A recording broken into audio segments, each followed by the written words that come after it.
So we are continuing the serving challenge. We're kind of learning how to serve like Jesus, but there's kind of an undercurrent to this whole thing. It's that serving like Jesus, but we see that Jesus serves us. He goes and serves the whole creation. And what the whole point of this sermon series is, it's built around this classic Christian hymn. And this hymn is found in Philippians chapter 2. You got to understand something about this hymn. It was one of the first things that was important to me as this kind of budding Christian and all of that. So my original degree, I have a Bachelor of Arts degree. I have a Bachelor of Arts degree in Biblical Studies, which means I have a BA in BS. Why? I don't understand why you guys are laughing. Do you know something I don't? That's what I have. And one of the things, it's kind of a preaching and biblical languages major. And one of the things that they told us is to have a hip pocket sermon. That's because, these situations you find yourself in, it's like, you need to preach immediately. Like, you find yourselves in those, right? Sure. Like that's have something just ready to go. Mine was built off of that Philippians chapter 2. And because it was one of these things that, as I was kind of having a spiritual awakening during this time, it meant so much to me to see how Jesus serves in that. And this whole series is built off of that. And we're basing it off these 5 words of attitude, availability, where the last 2 weeks, action is today, and then ability and ambition. And how it's related to that Philippians chapter 2 is that in your relationships with one another, of us up here and beyond, in your relationships, have the same attitude as Christ Jesus. Have the same mindset as Christ. And what was that mindset? Well, we go into availability. Who was God? Who is in his nature was God, but he didn't consider equality with God something to be used to his own advantage, something he had to try to grasp for. Like, Jesus was God, but it's not like he just tried to sit up in the holy lazy boy and go, "You have disappointed me," and shoots lightning bolts out of his fingertips. That God is called Zeus. That's not the God of Abraham, Isaac, and Jacob, right? God is one of grace that brings us from the smallness of our lives into his kingdom, right? So he did not consider equality with God something to be used to his own advantage. Rather, he made himself nothing. In action today, we're going off that idea that he made himself nothing, taking the very nature of a servant, being made in human likeness, and being found as the creation, being found as a man, he humbled himself. Became obedient to death, even death on a cross. But we're seeing that the action is in this idea of humbleness. And as I think of action, I think about one thing: Kodak film. You guys know what Kodak is, right? I'm not sure. You can't guarantee it anymore. It's Ariel. I'm going to put you on the spot. Do you know what Kodak is? Oh, you do? Good job. Extra starburst for you. Only for this Thursday, though. Oh, yeah. We do confirmation on Thursday. We're probably not having confirmation this week. But it's but Kodak, and I got to say to you, Kodak means a lot to me. Kodak put a lot of food on the table, on my family's table growing up. For those of you who don't know, my dad was a professional advertising photographer. My dad's biggest client was Napa, okay? Pretty big stuff. And my dad's cameras, I love talking about my dad's because we all think about, ooh, that's an expensive camera. It's $800, something like that. My dad's Hasselblad camera, which uses full-frame film, which is about that big, each one. My dad's camera body, the Hasselblad, in today's dollars was probably about 40 grand. Yeah, like that. A lot of money. I remember my dad would rent lenses from places, and the rental fee for $5 would be $800. The rental fee, right? And so my dad would this is what paid the bills in Kodak and all these things. It's got a special place in my heart. But Kodak did something amazing in 1975. One of their employees, a guy named Steve Sasson, he invented something for Kodak, because Kodak in the 70s, 80s, and 90s was one of the biggest, most important companies in the entire world. This company was it. type of thing. And Steve Sasson in 1975 invented something. Who knows what Steve Sasson invented inside of Kodak? What, Polaroid? Polaroid's a different company. I appreciate you going there. Like that's Polaroid is actually, my dad would change the film back to Polaroid. That way he knew the exposure was correct. And all that stuff. Polaroid was a professional product as well. But no, it wasn't Polaroid. Anyone else want to guess? Disposable cameras? No, that's not right either. Like that. That's I like where your head's at. I like where your head's at. It's someone in the first service. What? Digital photography. What did you say? Did you say the same thing? Yeah, digital photography. Yeah, they invented the digital camera in 1975. 14 years before anyone else did. 14-year head start. Steve brought it up to the big wigs at Kodak, and they said that's cute, but don't tell anyone about it, because their biggest fault was they said we are a film company. That's where they messed up. They should have said we are an imaging company. There'd probably be a Kodak logo on the side of your phone right now, like all that stuff, rather than what's going on there. Like they built the digital camera 14 years before anyone else, and they didn't use it. Like they didn't take action on it. They fundamentally misunderstood what they were and what they were doing, right? Like that's the action wasn't there. Like, listen, the church here, it isn't about the meeting here. It isn't about the songs. It isn't about even me standing up here in front of there. It is about the grace of God coming to us, that Jesus died, rose again, and he will come again, and that you are fine. And so all of this is an outpouring of that, right? All of this can go away, and you know what? We'll be okay, right? Like that's the truth of the matter right there. It just is. And our action then is about that grace of God coming to us and everyone around us. Like Kodak had a 14-year head start. And the reason why I asked Ariel if she had ever heard of Kodak was because they filed for bankruptcy, one of the biggest companies in the world, in 2012. In the 90s, they were one of the biggest. Unbelievable story, right? That something like that could fall that fast. Like, if you ever think that your britches are too big, or that you're too big to fail, look at Kodak, right? But we're talking about action today. We're talking about action. And Jesus is always about action, but Jesus has compassion on us, but it always flows to action. Now, when we think of compassion's a big word for today. Our English definition for compassion often is like we suffer together. That's not really what the Greek says for compassion. So, we're going to do a little Greek lesson. Who can read this? Like, you guys, come on. Like this, I even put it in English for you. Like it's transliterated right there. Like that's like, so we had George in the first service, and he speaks Greek, and he said something, and it was impressive sounding.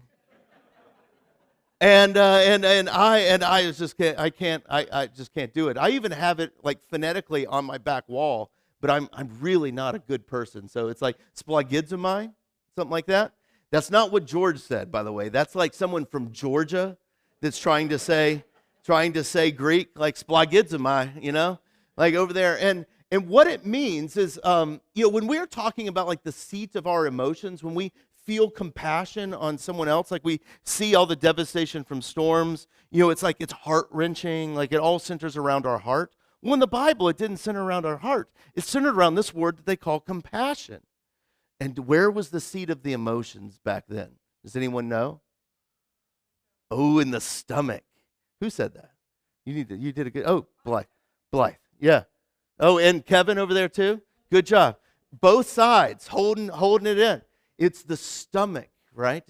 It's the stomach, and it's that feeling that when you see something horrendous around you, that you feel it like deep in the midst of like your bowels, right? Like it's over there. And I really think the wedding vows write themselves here. Like if we still had that there, I could be standing up there with Coley, and I'm like in the wedding vows. It's like, you really move me, baby. All right, that's. Don't laugh at jokes like that. Those are terrible jokes, right? It's all I say is I have a lot of love for Taco Bell. That's all. But we're moving forward, and in this whole idea of this word compassion is connected to that word movement. Like it is. It's directly connected, where it like moves us forward and into, where we kind of view it as like, oh, I just like solidarity kind of idea. Compassion is actually moving forward here. So when we look at the disasters, like these are our LCMS alert team's response photos for all the disasters that's gone around in Florida this last week and all of that. We watch the news, we see all these things, we get that feeling in the midst of our gut, right? We get that feeling, and there's this wanting for movement. But the problem is that often our action, it's all too big, and we don't know what to do about it. You look at that whole, like everything in Asheville, and you're just like, I don't know what to do. And we go through these myriad of emotions. Like it's too big, and we get angry, we get sad, we get destitute. We don't know what to do about this thing. We know that there's got to be action and something, but it's all too big. And it's almost like that movement that we do to action just becomes this emotional response from us. But when I think of Jesus having compassion, I think one of my favorite stories of Jesus is when he healed the man with leprosy. You guys remember this story, right? He sees him away, and the first thing Jesus does, he sees him and he has compassion on him, and then he touches him. I love that because it's almost like Jesus healed him before he actually healed him. Because how long had it been since that man with leprosy had been touched by anybody? You know, like how, a decade? Who knows? And Jesus first touches him, right? That compassion moves forward, and then he heals him of his leprosy. And you can see this playing out in the Greek language through all kinds of verses about Jesus showing compassion. For Matthew 14, Jesus landed, saw a large crowd, and he had compassion on them. And then the movement to action is he healed their sick. Jesus had compassion on them and then touched their eyes, and immediately they received their sight. And being moved with compassion, he stretched out his hand and touched him and saith unto him. Who put this translation in there? The newer English translations, they take that word for compassion and use a different word there for readability reasons. It's compassion there. But you can see it does it again here. And the Lord saw her and had compassion on her and said the action, weep not. And then I say to you, arise. And what was dead sat up, right? Like it's amazing. And then Jesus landed and saw this large crowd and had compassion on them because they were like sheep without a shepherd. And he began to teach them so many things. This is what we're focusing on today. This one right here. This is the feeding of the 5,000. And this action here of Jesus feeling that in the midst of his belly, in the midst of his bowels, kind of over there, and acting on it, he says he had compassion on them because they were like sheep without a shepherd. Now, I want to do a Bible lesson real quick. I have a feeling some people in this room are going to get this, but we'll see. This is cranked up to 11 Bible knowledge. You ready? Let's see how you guys do. So the feeding of the 5,000, the Gospel of Mark. We have that. We're going to be going over that in a second. There's a reason why people are walking around like sheep without a shepherd. It's because of the story right before this. Who knows what that is? What's the story right before this? Oh, you don't have it? Do you know it? You know it. You just don't know you know it. And no one? Oh, does anyone want to? Oh, all right. You all lose 5 stars. You all lose 5 stars.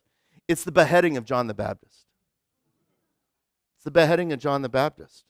And think about what that story is like, Because I think we understand that story at a fundamental level. Something that is just down deep in the midst of us all, that we can feel it. And because what happened is that John the Baptist was beheaded by Herod, not because like John the Baptist was like railing against and causing all this mischief around him, not because of anything like that. He's beheaded because Herod threw a raging birthday party and wanted to impress his guests, and this young girl did a sexy dance in front of him, and it pleased him so much, he goes, "You can have whatever you want." And she says, "I'll have the head of John the Baptist on a platter." And imagine what that was like for all those people. That they knew that it wasn't because of some big revolution or anything like that. It's just the feckless whims of an insignificant leader that has led them to the loss of a prophet like that. And they wander around. They're like, the problem is just too big. And you, listen, it's political season right now, right? I hate political season because it gives us the right to not be Christians for 3 months and to love our neighbor. It's like, I hate you because you think differently than I do about these things. But the thing is, we look at our political leaders around us, and a lot of times it can make it seem like the problem is just too big. It's frustrating. And we watch like the news or read the blogs, and we can feel the problem in our thing, but it's just too big, and we just get angry. And we yell at the people around us and all of that. Like this is the type, I think the idea that Jesus is going to these people. That he has compassion on them because they're like sheep without a shepherd. So hear this. In the midst of all this tension that we live in right now, and you feel like the problems, whether it's hurricanes, whether it's your own financial situation, where it's like your marriage is crumbling, whatever it is, the political stuff, it can feel too big. Here, I think it works for us too, that Jesus has compassion on us. Even when in the midst we feel lost and alone, like a sheep without a shepherd. You know? So let's get into the story real quick. So Jesus is out, doing Jesus-y things like healing people and all that stuff. And he's like, his batteries are drained. He's like, we just need to get alone here. You can see the quote at the end of this. "Come with me by yourselves to a quiet place and get some rest." Right? And so what happens is that all these people see Jesus get into a boat. And they see where he's going. And all these people, like I can imagine you could see them on the edge of the shore, like all walking to where Jesus is going. So Jesus is just he's like, "Oh, I'm just drained. I don't know what to do." And he meets these people on the other side. And when he landed, he saw the large crowd. And he had compassion. That splagizomai, was that word? I think. Splagizomai, he felt it, right? Because they were like sheep without a shepherd. And he began to teach them so many things. What a glorious thing. I know you guys just love super long sermons, like all that stuff. He just starts teaching and preaching to them, right? Oh, how beautiful. The words just coming right out of his mouth, right? I'm being funny about myself, but that's all right. It's not that funny. But the disciples feel that way too. The disciples are like, "Hey, these people, like, they may seem like they're just nice to you, Jesus. They just like you a little bit. You need to send them away. You need they need to go to the surrounding countryside. They need to get themselves something to eat. Come on, wrap it up, Jesus, and send them away. Like, I know these people want to hear you, but wrap it up." And then Jesus does like one of the funniest phrases I think is in the Bible. "You give them something to eat." Like, what? Excuse me? Like, that's too big, Jesus. That's too big. And they're like, that would be like a half a year's wages. Do you want us to spend that much money, Jesus, on bread alone? You want us to spend all that money on bread? Like, that's too big, Jesus. Just to give these people something to eat, they can get it on their own. And notice what Jesus does next. He focuses, he moves the action to off the big to the small. He goes, "Go see what we have. Go look around. What do we got? Go and see." And they came back. You're like, "Fine, Jesus. You want to see what we got? Let's feed everyone with these 5 loaves and these 2 fish." Like, do you see? Like that's, you see, what can you do with that, right? But Jesus has us concentrate on the small, because the small often feels insignificant. We don't know how to deal with it. But then Jesus comes with the small things they had and multiplies it. Now, we got to talk about something real fast. self-righteousness. There are some of us, and I know it used to exist because I used to, when I was working really hard to get a BA and BS, I used to be this way. I don't know why you're laughing at that, Don. Like that's when I used to try to live in this self-righteous and do everything perfectly, and I was kind of trained to be like, this is how you understand all these things, and that really skewed my vision to where I couldn't see what Jesus was doing all the time, even when it was written in the scriptures. So remember what we were talking about is that Jesus takes the small things that we have. And I'm going to read from chapter 6, verses 41 and 42 for you. And I want, now that I've let you see that, I want you to see this in hopefully new light. Okay? So, and he took the 5 loaves and the 2 fish, and he looked up to heaven, and he gave thanks, and he broke it. And he gave it to them, saying, distribute to the people. And they divided the 2 fish, and he also divided the 2 fish amongst them all. And they ate and were satisfied. What does that sound like? Sounds like communion. For years, I couldn't hear that. You know? But I look now at it. I look at that verse now. And I see that there's this pattern of the Christian life. That when we look at the world as just too big and dangerous and we don't know what to do, and Jesus comes and he saves it. And he doesn't look at us and go, you got to do all the big things and you got to save all these people. He goes, what do we have? What do we have? And in the church here where we celebrate, the one true thing is that the God has saved us by his grace, and he wants us to take the grace outside of here. Well, the biggest thing we do is we come up here to the table of the Lord, where we say that the body of Christ was broken for us, that his blood was shed for us. And we come and we bring up the meager things that we have, and we see when God comes and unites us all as one together with those meager things, he's able to multiply it out. Do you guys remember how many basketfuls they had left over after the meal? 12. Good job. And the disciples picked up 12 basketfuls of broken pieces of bread and fish. The leftovers, right? The leftovers. And for those of you that are uninitiated or new or whatever like that, 12 is an important number. You got 12 disciples, 12 tribes of Israel. You see that Jesus had it all in hand, all at the same time. And the number of the men who had eaten was 5,000. We're not going to go into it, but to give you guys just a taste, 5,000. It's like 5 is the Pentateuch, Genesis, Exodus, Leviticus, Numbers, and Deuteronomy. You kind of can see what's going on here. And so he's all these things that Jesus comes and all of these leftovers that God has made it for us.